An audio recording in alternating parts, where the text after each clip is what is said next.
Les amis, bienvenue dans cette nouvelle vidéo. Alors aujourd'hui, on part en Suède, non pas pour manger des Chris Prolls, mais pour parler du Volvo C40 qui se trouve derrière moi. Donc le SUV compact de Volvo et SUV compact full électrique, qui est le cousin du XC40, qui est disponible en micro-hybride ou en hybride rechargeable. Celui-ci n'est disponible dans cette version coupé qu'en électrique. Voilà, la grosse différence, c'est que c'est un fastback. Alors un petit SUV compact, donc très joli, de 4,44 m, 1,88 m en largeur, assez massif, assez haut, d'ailleurs garde au sol de 18 cm, mais en fait il paraît beaucoup plus haut grâce à ces passages de roues qui sont très surélevés, donc en fait il y a pas mal de débattements. On est sur une version 4 roues motrices, avec un moteur à l'avant, un moteur à l'arrière, pour chaque essieu. Les jantes qui sont énormes, on est sur du 255/40/20 pouces, c'est gigantesque. Les freins aussi le sont parce qu'il faut freiner ce gros bébé de 2 tonnes 2. Donc il y a quand même de quoi faire. En tout cas, les 2 tonnes 2 ne se ressentent pas au volant. On est dans le luxe, hein. On est vraiment dans le haut de gamme. D'ailleurs, ça me fait penser un petit peu à Range. Je comparerai la marque à Range. Ce capot long avec cette découpe à ce niveau-là, ça me fait penser également au Range. Et on est au niveau, on est vraiment dans quelque chose de très haut de gamme. Alors c'est un design assez sobre, épuré, en plus en blanc, il paraît encore plus pur, divin. Donc c'est une électrique, pas de calandre ouverte, mais ils ont gardé la découpe pour pas trop nous déstabiliser, donc je trouve ça assez beau. Le logo Volvo qui est gigantesque, bien affirmé, et vous avez la caméra, puisque ce véhicule est équipé de la caméra à 360 degrés, et la qualité est très bonne. J'aime bien la découpe du capot, les arêtes, voilà, c'est creusé sur cette partie. Alors c'est vrai que ça donne un petit peu... Visuellement, ça donne encore plus de largeur en fait à la voiture. Et elle est très large. Les phares sont très agressifs. Alors phares, ils appellent ça pixel. Donc en fait, c'est le principe du Matrix LED. Pas besoin de passer en feu de route ou croisement. Tout se fait automatiquement. Ça peut capter jusqu'à 5 véhicules. Et ça réduit l'intensité pour ne pas éblouir les véhicules qui se trouvent devant vous. Alors en fait, l'avant n'est pas trop déstabilisé puisque c'est un XC40 jusqu'à cette partie-là. Et en fait, l'arrière devient fastback et plonge. Et c'est là que ça change, c'est surtout au niveau de l'arrière. Alors déjà, la découpe de vitre, j'aime beaucoup cette découpe de vitre en pointe qui remonte et qui se prolonge dans ce béquet. Alors là, ce béquet, il faut en parler parce que, regardez bien, vous l'avez forcément déjà vu ailleurs, du moins la forme, hein, pas au millimètre, mais c'est du Lamborghini, c'est du Audi, c'est de la sportive, c'est de la Peugeot 408 également. Voilà, un design de béquet agressif qui sert peut-être certainement pour l'aérodynamisme, mais il est repris un petit peu partout et c'est très beau, ça lui va très bien. Alors voilà l'arrière du C40 avec la découpe de phare propre à Volvo, découpe de phare qui élargit la voiture et également ce qui participe au côté massif de la voiture, c'est ce creux sur cette partie. Donc l'arrière s'affine, mais ça donne plus de largeur et plus de prestance à la voiture. Alors, dites-moi si vous préférez le XC40 classique ou en version coupée comme ça. Moi, je trouve ça très beau, notamment cette découpe de phare qui fait le prolongement de ce béquet. Et vous avez également un petit aileron, voilà, qui vient terminer la voiture avec le feu stop ici. Et vous avez le Volvo qui est écrit en gros et c'est très classe, c'est sobre mais c'est classe. La partie noire en bas de protection, ça c'est bien pour pas abîmer la voiture. Les capteurs à l'arrière et vous avez la caméra bien évidemment 360. Regardez quand même la largeur des pneus, hein. On a l'impression d'être sur une sportive. Alors au niveau du coffre électrique bien évidemment. On est sur une capacité de 413 litres, donc c'est loin d'être la meilleure de la catégorie puisque forcément il y a les batteries en dessous.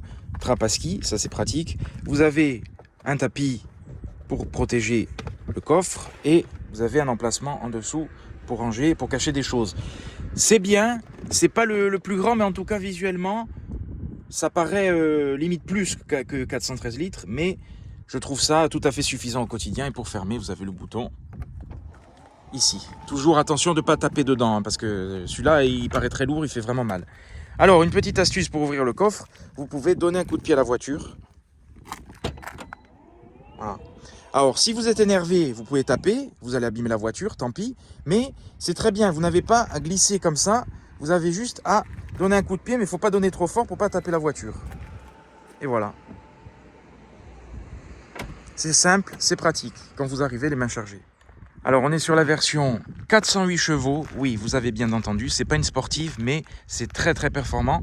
408 chevaux, 670 Nm de couple, 0 à 100 en 4 secondes 7, mais ça paraît beaucoup plus puisque forcément le couple est disponible de suite. Vous avez la recharge rapide 200 kW en 27 minutes, donc qui permet de recharger de 10 à 80% en même pas une demi-heure, donc ça c'est bien. Alors sous le capot, un V8 de 600 chevaux. Non, je plaisante. En tout cas, vous avez un coffre étanche et ça c'est bien pour ranger notamment les câbles ou cacher ce que vous voulez. C'est très bien. Alors n'essayez pas comme à l'arrière de donner des coups de pied à la voiture pour l'ouvrir. À l'avant, ça marche pas, hein, bien évidemment. Voilà, n'allez pas abîmer la voiture. Hein. Et c'est très bien, des vérins. Et heureusement, parce que vu le poids du capot, il est faux. Alors vous avez la trappe pour accéder à la prise avec une petite lumière bleue. Voilà, ouverture pas automatisée, mais c'est très bien, ça suffit, c'est pratique. On va pas quand même avoir besoin d'un moteur pour ouvrir une petite porte comme ça. Très très bien fini, hein. Au niveau de l'assemblage, il n'y a rien à dire. Vous avez l'ouverture main libre des portes et on va accéder à l'arrière. Alors, grande portière, un dessin assez sobre, assez germanisé. C'est tout noir. Alors, c'est pas du cuir, hein. N'allez pas chercher le cuir dans cette voiture. Regardez. Il y a même le petit logo suédois sur le siège. Alors, je vois que vous avez des rangements sur le côté, en plus de ce petit bac de porte. Le bouton pour la vitre électrique. Et regardez la banquette qui est un petit peu creusée. Ça fait quand même très confortable. Ça donne une impression de confort et c'est le cas. Les appuis-têtes qui sont affinés. Et vous avez ce toit panoramique immense. Alors, on va monter à bord. Alors, c'est bien parce que la portière est large. Donc, vous accédez très facilement à l'intérieur. Alors regardez la place qui est disponible à bord. C'est gigantesque. Regardez l'espace aux jambes que j'ai. Le siège est réglé pour ma modeste taille d'1,70 m. Et regardez à l'arrière comme c'est bien. Alors, vous avez les aérateurs qui reprennent le dessin de ceux qui sont disposés à l'avant. Ça, c'est propre à Volvo. Vertical et je trouve ça très très beau. D'ailleurs, ça fait un petit effet quand vous tournez. Regardez, ça fait un petit effet diamanté. C'est pas du diamant. Mais c'est très beau, vous avez une prise USB. Le dossier est assez droit, mais on est très très bien installé. La vitre est pas très grande, mais c'est compensé par cet immense toit panoramique qui ne s'ouvre pas hein, sur cette version, mais il est gigantesque. Il est teinté, donc ça c'est bien pour le soleil.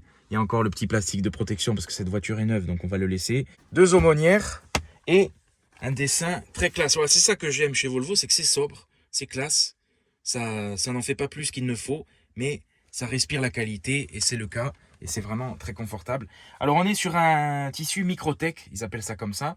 Ça fait un peu cuir ou TEP, je sais pas trop, mais en tout cas il n'y a pas de cuir animal et c'est ça qui est dingue, c'est qu'à l'époque on allait sur les sites de marques luxueuses, qu'est-ce qu'ils disaient? Cuir, cuir, cuir, alors que là ils vous l'affirment d'entrée quand vous allez sur le site. Pas de cuir dans la voiture, tout est recyclé et apparemment ça s'est fait à partir de bouteilles plastiques. Donc ça c'est très très bien et il faut pousser ce genre de choses. Alors bizarrement il y a le logo suédois sur ce siège mais pas de ce côté. Et je me disais tiens ils vont le mettre de ce côté mais en fait il n'y a rien du tout. Donc c'est vraiment une implantation propre au siège passager et c'est très discret mais ça vous rappelle les origines de la marque. Écoutez la qualité. Voilà, c'est ferme. Regardez le travail qui a été fait sur les phares. Et la nuit, il y a une vraie signature lumineuse. Avec ces... Ça rappelle les lignes blanches hein, de la route. Hein. Ça fait un prolongement sur la voiture. C'est très classe et ça modifie radicalement la voiture par rapport au XC40. Quand vous ouvrez la portière, vous pouvez tout de suite constater que vous êtes sur un système Harman Kardon.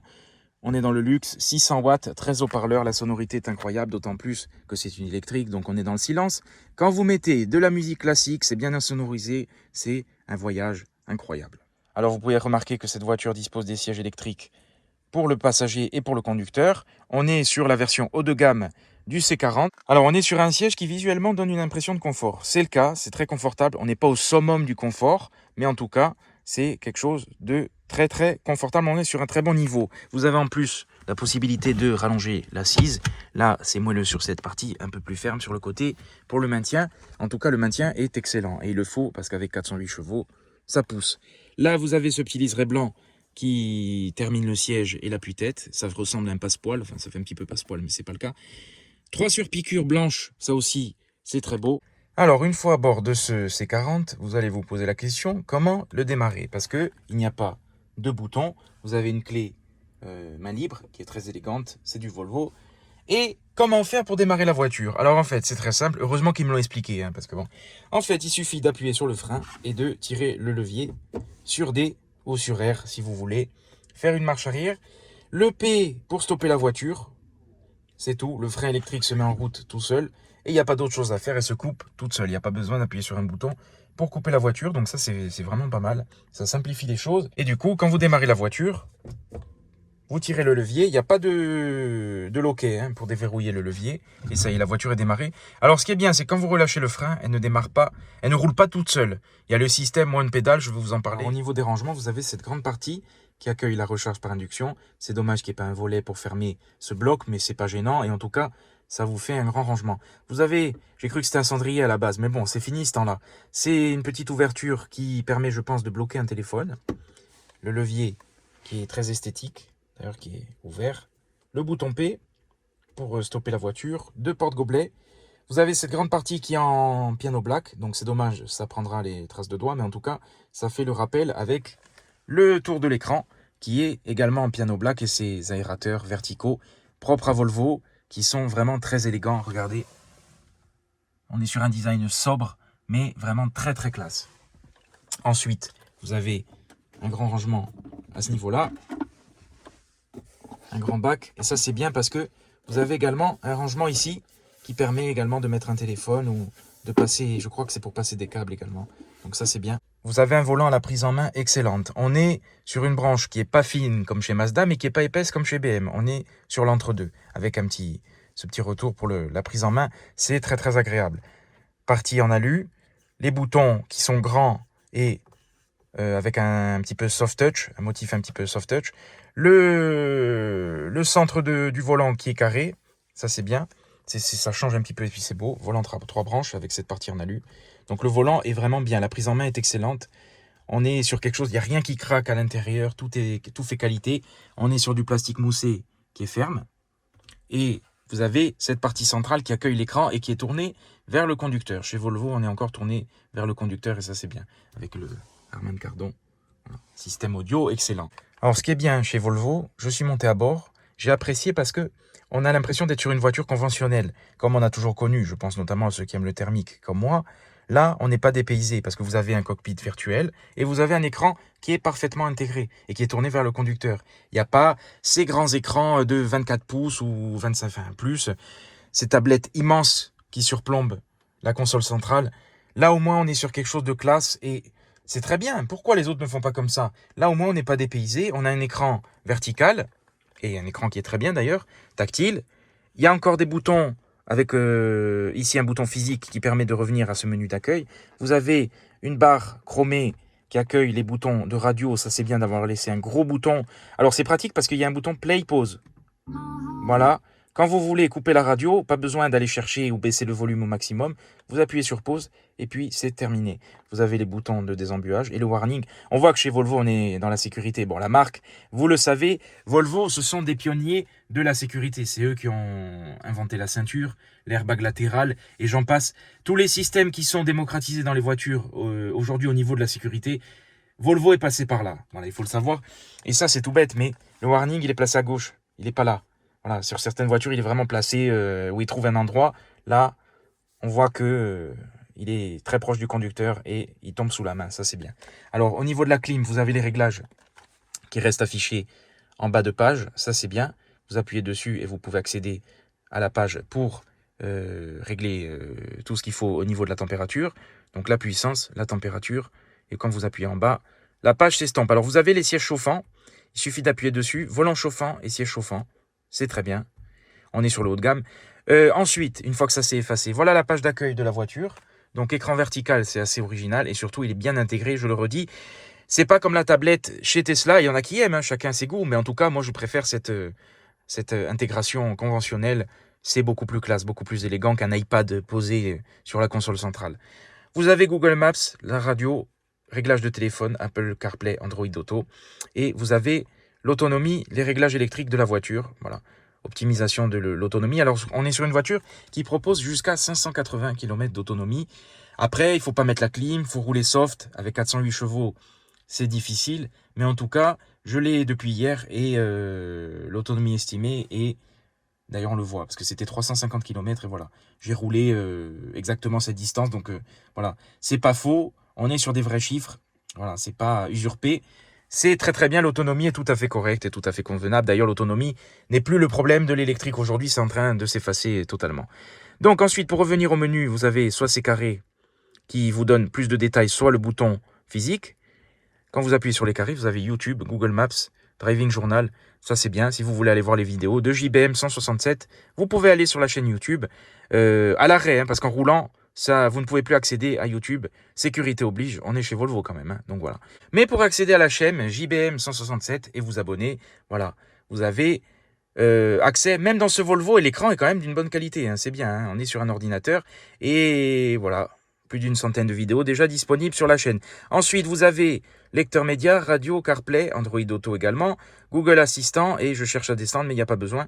Qualité de l'air, vous avez un filtre, vous pouvez bloquer l'arrivée d'air extérieur, vous avez un filtre qui apparemment protège de la pollution, et ça, il le faudra quand vous n'êtes pas loin des bateaux de croisière à Ajaccio, pour éviter les chiffres exorbitants et la pollution exorbitante de ces bateaux de croisière.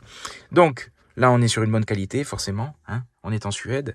Ensuite, vous avez ce bouton qui vous permet d'accéder à la caméra 360 ou aux différentes caméras de la voiture. La qualité est vraiment très très bonne. Ça, c'est bien. On est sur un haut niveau de qualité. Ils ne se moquent pas de nous. Par contre, ce qui est étonnant, c'est la typographie de l'écriture sur ce menu, parce que c'est pas pixé, c'est pas lissé en fait, c'est très pixelisé. Et ça me rappelle un petit peu les Windows Phone. On dirait une interface Windows un petit peu de l'époque. Ça, c'est un peu surprenant. Après, ça reste tout à fait correct et l'écran fonctionne très bien. Et ça tombe vraiment sous la main. Ça, c'est bien parce que l'écran est orienté vers le conducteur un petit peu légèrement. Et ça, c'est vraiment bien. Pas besoin. Au niveau de la position de conduite, l'ergonomie est excellente. Ça, je tiens à le signaler. Donc, on revient au menu. Voilà. Et vous avez la radio, un affichage assez classique. Là, ça se voit encore plus au niveau de la police.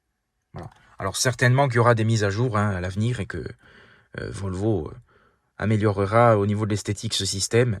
Mais ce qui est bien, c'est que ce n'est pas dépaysant et ça conviendra aussi à tous les utilisateurs. Voilà, je pense aux plus jeunes comme aux personnes âgées. Parce que souvent, il y a des systèmes qui sont vraiment déroutants. Le tactile nous glisse sous la main et il faut vraiment se concentrer pour appuyer sur un bouton. Là, ce n'est pas le cas. Ensuite, sur le côté, il y a très peu de boutons. Juste un bouton pour ouvrir le coffre. Les commandes d'ouverture de vitre. Un grand bac de porte, donc je pense qu'une bouteille rentrera. Ouais, c'est un peu plus creusé ici. Vraiment un grand bac de porte. Un petit rangement également ici. Et commande de vitre conventionnelle avec les réglages de rétroviseur. Et vous avez les boutons pour la mémoire des sièges. Donc vous pouvez enregistrer 2 positions. Par exemple, on n'est pas comme chez DS où c'est très bling bling. Là, on est sur quelque chose de très classe, très élégant. On est chez Volvo, hein, bon voilà. Mais regardez le dessin des aérateurs et surtout, il n'y a rien qui craque, c'est vraiment une qualité d'assemblage, la finition est tout simplement parfaite. Alors là aussi c'est moussé, là c'est en plastique, étonnamment, une belle poignée en alu et un faux cuir sur cette partie. La visibilité à l'arrière est inexistante, hein, forcément. On a une vitre vraiment très petite, je ne sais pas si vous allez voir, mais donc vous avez vu sur ce cockpit virtuel qui est sobre, élégant. Alors pour une fois ça change des autres modèles, ou alors j'ai pas trouvé le menu, on peut pas modifier énormément de choses sur cet affichage. Vous avez un bouton ici pour afficher le GPS au niveau central ou non, et c'est tout. La vitesse sur le côté en numérique ou avec une aiguille simulée, la consommation électrique en bas, l'autonomie. Sur la droite, vous avez la vitesse qui est enclenchée, enfin le mode drive ou marche arrière. Si vous êtes en accélération ou si vous êtes en phase de régénération et les voyants qui sont en haut. Voilà, c'est sobre, c'est simple, c'est pas déstabilisant. Il n'y a pas d'affichage tête haute, mais en soi, à quoi ça sert sur une voiture qui a un affichage aussi parfait que celle-ci? C'est ça qui est bien. C'est bien pensé. Ça n'en fait pas trop et j'aime beaucoup cette philosophie chez Volvo. Et philosophie sécuritaire, alors, parlons-en. Philosophie sécuritaire chez Volvo et je n'ai pas entendu un seul bip dans cette voiture. Vous savez que c'est ce que j'aime pas sur les électriques, c'est que ça bip dans tous les sens. Sur celle-ci, ça fait un moment que je l'ai, depuis hier. Aucun bip, ça n'a pas sonné une seule fois, même si il y a toutes les aides qui sont là, qui sont de manière silencieuse. Et c'est ça qui est bien. Elles sont là. Vous vous sentez en sécurité dans cette voiture. Hein. Vous savez qu'il y a toutes les aides à la conduite. Je ne vais pas vous les énumérer parce qu'il y a tout. Que ce soit le freinage d'urgence, le maintien dans la voie. Alors le maintien dans la voie est désactivé. Et ça c'est bien parce qu'il reste désactivé. C'est la seule aide qui est désactivée. Sinon le reste, tout y est. Mais ça ne bip pas. C'est pas envahissant. Et c'est ça que j'aime sur cette philosophie de Volvo. C'est que ça ne va pas vous déstabiliser. Je pense notamment à quelqu'un qui aime le thermique, qui veut passer à l'électrique ou qui n'a pas envie de passer à l'électrique, mais qui, pour des raisons fiscales, est quand même tenté de sauter le pas, eh ben, vous ne serez pas déstabilisé parce qu'on est sur une voiture conventionnelle. Et ça, j'aime beaucoup. Vous avez une incrustation, ils appellent ça incrustation typographie parce qu'il y a du relief, comme sur une carte. Et ça, c'est pas mal. Vous pouvez le changer à la commande. Et la surprise, c'est que la nuit, ça fait un affichage qui est réglable. Surtout ici, c'est rétro-éclairé et ça rappelle ce camouflage avec ce motif typographie en relief qui change, qui est original. C'est la première fois que je vois ça sur une voiture chez Volvo. C'est très beau. Vous avez également une boîte à gants qui est petite avec le stylo Volvo. Ça, c'est la classe. Un petit emplacement pour le stylo, c'est bien pensé. Ça respire la qualité. Regardez, voilà la signature lumineuse. Regardez comme c'est beau. Prolongement des pointillés, de la route. Et cette partie plus large en dessous. Alors, je sais pas si ça va pas clignoter à la caméra, mais en tout cas, cette partie plongeante, je trouve ça magnifique. Surtout, ça plonge et ça se coupe radicalement à la serpe à ce niveau-là. Et vous avez cette grande partie de carrosserie qui est large, mais avec le Volvo et le retour des phares sur cette partie centrale, ça affine un petit peu la chose. Et visuellement, il est très équilibré. Alors, désolé Volvo, je vais le salir, mais j'ai pris un petit chemin pour essayer les capacités de ce 4x4, hein, puisque c'est un 4x4 hein, électrique, mais après c'est un chemin assez propre, donc ça va. Je ne veux pas non plus trop le salir, mais en tout cas, c'est très très bien. Les suspensions font bien leur travail et on a l'impression d'être dans un vrai 4x4 qui peut passer partout, même si c'est pas le cas. Voilà, je vous laisse admirer les paysages. C'est pas la Suède, il n'y a pas les Chris Prolls, mais c'est pas grave. C'est tout aussi beau. Alors le système One Pedal, que je vous en parle. Donc, vous n'utilisez plus la pédale de frein. Là, je suis à l'arrêt, la voiture est arrêtée. Si j'appuie, elle avance. Et regardez la vitesse. C'est un foudre de guerre. 408 chevaux dans cette voiture, c'est un monstre. Au niveau du châssis, c'est pas trop pâteau, on ne sent pas le poids de la voiture, ça c'est bien. Donc au niveau de la conduite, c'est hyper agréable, 408 chevaux, elle est disponible en 2 roues motrices, en propulsion donc, et avec moins de chevaux. Alors là, pour doubler, voilà. Au niveau de la tenue de route, c'est impeccable, les sièges maintiennent bien et c'est assez dynamique. Franchement, il y a un vrai plaisir de conduite. Et pourquoi il y a un vrai plaisir de conduite également? Parce qu'il n'y a aucun bip d'assistance. On est dans une voiture ultra moderne, ultra sécuritaire, mais elle garde le silence. Et c'est ça qui est bien. C'est qu'on n'est pas trop dépaysé. Et au niveau de la sensation dans le volant d'ailleurs qui se règle. Hein. Vous pouvez régler la dureté de la direction, qu'elle se concentre sur la conduite, sur le plaisir.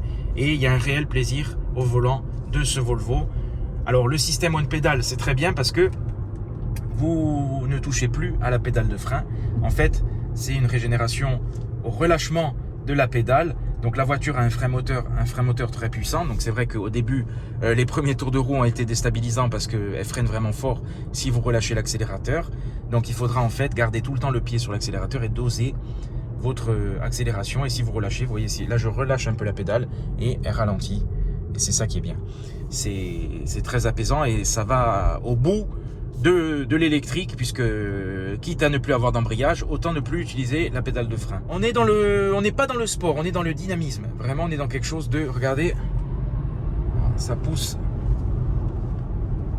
d'une manière tonitruante. C'est incroyable. Vous êtes vraiment collé au siège, mais après bon, je l'ai apprécié de manière coolée. Là, par exemple, vous voyez la voiture en descente. Si je lâche la pédale, elle se recharge. Mais comme on est en descente, elle garde l'inertie et elle ne se stoppe pas. Il n'y a pas de frein moteur ultime parce que je peux vous dire qu'au début, ça fait bizarre. Vous pouvez le constater. Hein, par rapport aux électriques que j'essaie d'habitude, la voiture ne bipe pas. Il n'y a rien. C'est silencieux et ça, j'apprécie vraiment. À l'heure où on nous oblige à avoir des technologies, où le gouvernement nous force à passer à l'électrique, où justement il y a toutes ces aides intrusives, je trouve ça très bien que le conducteur reste maître de la voiture. Et là, avec en plus cette intégration classique, regardez, hein, comme c'est beau avec la mer en toile de fond. Voilà, le volant est hyper agréable, le cockpit virtuel est très lisible et l'intégration de l'écran ne vous montre pas, ne veut pas vous prouver qu'on est dans l'hypermodernisme alors qu'on l'est, et c'est ça que j'aime et ça conviendra à tous les utilisateurs. Voilà. Là j'ai pas freiné, hein, la voiture s'arrête toute seule et là en plus il y a une voiture derrière qui arrive, donc c'est bien. Ils ont dû être surpris par cet avion de chasse qu'est le Volvo C40 avec 408 chevaux. Alors pour moi, cette voiture, c'est un quasi sans faute. Je ne suis pas payé par Volvo pour dire ça, mais c'est une pure réussite. Il y a 2-3 petits défauts. La visibilité arrière, mais en tout cas, c'est le défaut de ses qualités, puisque c'est le design. Dans ces cas-là, il faudra partir sur un XC40. Le pare-soleil, qui est peut-être un petit peu petit, au vu de la hauteur du pare-brise. Mais sinon, franchement, il n'y a aucun défaut. J'ai rien à dire. Le confort est bon, le dynamisme, l'ergonomie. C'est intuitif, les systèmes sont intuitifs, c'est simple, c'est ça qui est bien, il n'y a pas trop de choses. Au niveau du tarif, on est autour des 70 000 €. Ça ne me choque pas par rapport à la concurrence, d'autant plus qu'on est sur une grosse batterie, grosse puissance, 408 chevaux. Vous avez le choix entre le XC40 ou le C40, si vous voulez une hybride rechargeable ou électrique. En tout cas, pour les familles, ce sera la voiture parfaite pour ceux qui ont le budget. On est au-dessus, on est au niveau au-dessus des Allemandes. Là, on est à 50 km/h. Si je lâche la pédale, mais voilà, ça freine vraiment. Il y a beaucoup de frein moteur. Bon, j'ai pas envie de me prendre la voiture qui est derrière, on va éviter. Mais le frein moteur, avec ce système one pédale qui est désactivable, mais une fois que vous vous y goûtez, vous roulez tout le temps comme ça, parce qu'au moins ça se régénère.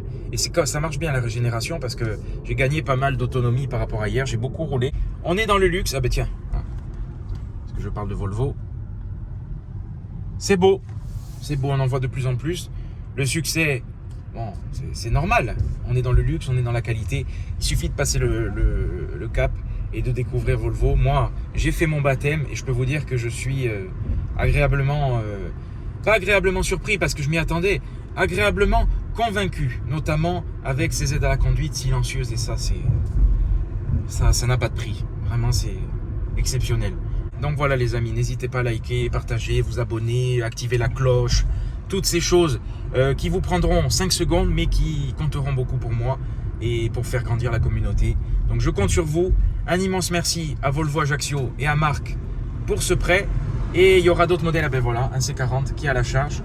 Alors certains diront, ah à ce niveau de prix, il n'y a pas d'affichage tête haute. Mais je m'en fous de l'affichage tête haute, regardez comme c'est bien. La visibilité est parfaite. Pourquoi toujours rajouter des systèmes qu'on peut penser vendeurs, mais en fait qui ne le sont pas du tout. Voilà, quelqu'un qui achète une voiture comme ça, il s'en fout. Puisque, regardez ce qu'on a en face. C'est très beau, c'est très élégant. À noter, là je viens de passer sur un dos d'âne, la suspension qui filtre bien. On est au niveau de la suspension sur un mix entre ferme et souple. C'est pas trop souple. On n'est pas chez DS, on n'est pas sur l'hyper souple. On n'est pas sur Gervita plus mélangé à du Jockey. Là, on est sur de l'Activia.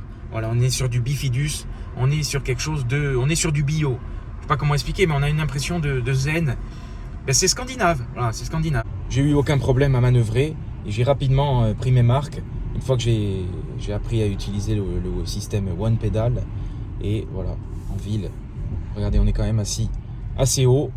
Et la voiture se fait remarquer parce qu'elle est très élégante dans sa sobriété pure et naturelle. Regardez par rapport au X4 comme Volvo a réussi à avoir sa propre personnalité, épurée, scandinave. Je ne sais pas si vous allez comprendre ce que je veux dire. Écoutez le bruit du clignotant. Voilà, même le clignotant est bien mesuré. Tout est bien pensé, tout est bien équilibré dans cette voiture. Je ramène la voiture à sa maison, chez Volvo, que je remercie. Merci à Marc également, regardez, de XC90. Ça ramène malheureusement, donc voilà, je suis obligé, c'est comme ça. N'oubliez pas qu'avec le code JBM, vous avez 1% de remise. Et voilà, à bientôt les amis, passez un bon dimanche.